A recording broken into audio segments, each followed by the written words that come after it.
Today, Judah Brooks looks like any other healthy 3-year-old boy. But he wasn't always like this. He was born in 2020 with biliary atresia and at 7 weeks old had a major surgery that is only successful in about a third of the kids with the disease. Unfortunately, Judah was not one of that third. In order to live, he needed a liver transplant. I was very scared. I did not know anyone personally who had ever had an organ transplant or another child that had had this same disease. So we were really walking into something that we knew nothing about. So it was really a big learning curve and a really quick one at that, because we went from a diagnosis to a transplant in less than a year. That's because after going to the Cincinnati Children's Hospital, a donor was found in just 5 weeks. I had a liver transplant.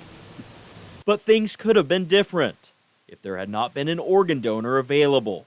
We spoke to someone from the Center for Organ Recovery and Education, or CORE, who says many people don't register as organ donors due to a mistaken belief that donors won't be cared for in an emergency situation. When people go to the hospital, in the ambulance, they're trying to save the life in front of them. In the ER, they're trying to save the life that is in front of them. Every doctor, every nurse, they're not checking to see if you are an organ donor.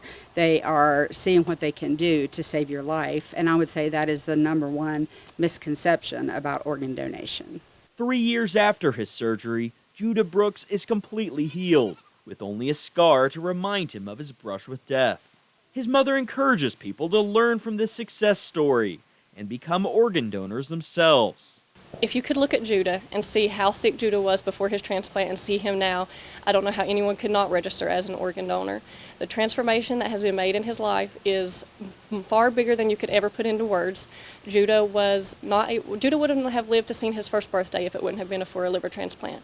And since that moment that he had his surgery, he was in the ICU for less than 48 hours, and after that he was sitting up playing and has been a normal, healthy child ever since that day. Here for you in Coolridge, I'm Clayton Mcchesney, WVVA News.